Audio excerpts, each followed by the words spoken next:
മുണ്ടക്കൈ ചൂരൽമല പുനരധിവാസം തടസ്സപ്പെടാൻ പാടില്ലെന്ന് ഹൈക്കോടതി. ഭൂമി ഏറ്റെടുക്കുന്ന സർക്കാർ നടപടി സ്റ്റേ ചെയ്യണമെന്ന എസ്റ്റേറ്റ് ഉടമകളുടെ ആവശ്യം ഡിവിഷൻ ബെഞ്ച് തള്ളി.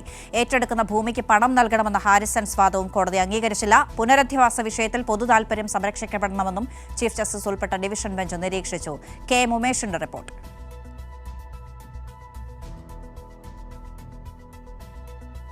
വയനാട്ടിലെ ദുരന്തബാധിതരെ പുനരധിവസിപ്പിക്കുന്നതിനായി അവർക്ക് ടൗൺഷിപ്പ് നിർമ്മിക്കുന്നതിനായി സർക്കാർ ഭൂമി ഏറ്റെടുക്കാനായി നേരത്തെ തീരുമാനിച്ചിരുന്നു. അതിനുള്ള ഉത്തരവ് കഴിഞ്ഞ ഒക്ടോബർ 4 പുറപ്പെടുവിക്കുകയും ചെയ്തിരുന്നു. ഇത് ചോദ്യം ചെയ്തുകൊണ്ടാണ് എസ്റ്റേറ്റ് ഉടമകൾ നേരത്തെ ഹൈക്കോടതിയെ സമീപിച്ചത്. എസ്റ്റേറ്റ് ഉടമകളുടെ ഹർജിയിൽ വിശദമായ വാദം കേട്ട സിംഗിൾ ബെഞ്ച് അവരുടെ ഹർജി തള്ളുകയായിരുന്നു.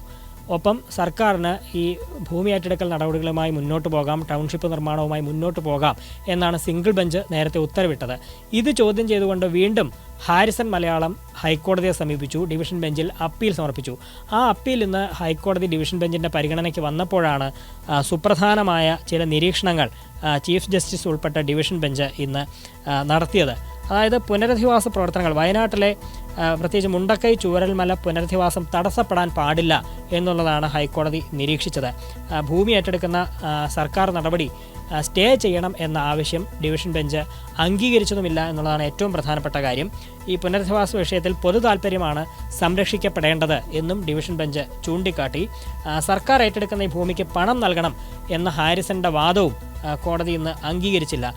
സർക്കാരിൻ്റെ പണം സ്വകാര്യ വ്യക്തിക്ക് നൽകിയാൽ അത് പിന്നീട് തിരിച്ചുപിടിക്കാൻ പ്രയാസം നേരിടും എന്ന് കോടതി ചൂണ്ടിക്കാട്ടുകയായിരുന്നു.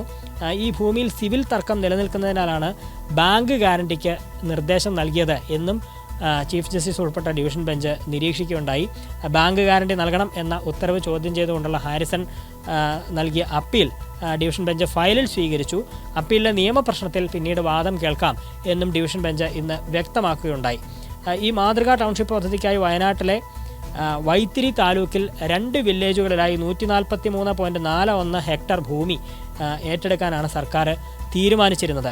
അതിൽ നെടുമ്പാല വില്ലേജിലെ ഹാരിസൺ മലയാളത്തിൻ്റെ 65.41 ഹെക്ടർ ഭൂമിയും കോട്ടപ്പടി വില്ലേജിലെ എൽസ്റ്റൺ എസ്റ്റേറ്റിൻ്റെ 78 ഹെക്ടർ ഭൂമിയും ഉൾപ്പെടെയാണ് ഏറ്റെടുക്കാൻ സർക്കാർ തീരുമാനിച്ചത്.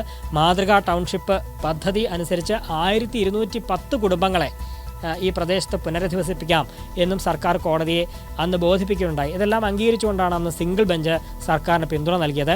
ഇപ്പോൾ ഡിവിഷൻ ബെഞ്ചിന് മുമ്പാകെ അപ്പീലെത്തിയപ്പോഴും ആദ്യഘട്ടത്തിൽ കോടതി ഇപ്പോൾ ഡിവിഷൻ ബെഞ്ച് സർക്കാരിന് പൂർണ്ണ പിന്തുണ നൽകിക്കൊണ്ടാണ് പുനരധിവാസ പ്രവർത്തനങ്ങളുമായി മുന്നോട്ട് പോകുന്നതിൽ ഈ ഘട്ടത്തിൽ തടസ്സമില്ല, അല്ലെങ്കിൽ ഭൂമി ഏറ്റെടുക്കാനുള്ള സർക്കാർ നടപടി സ്റ്റേ ചെയ്യേണ്ടതില്ല എന്ന് ഈ ഘട്ടത്തിൽ തീരുമാനിച്ചത്.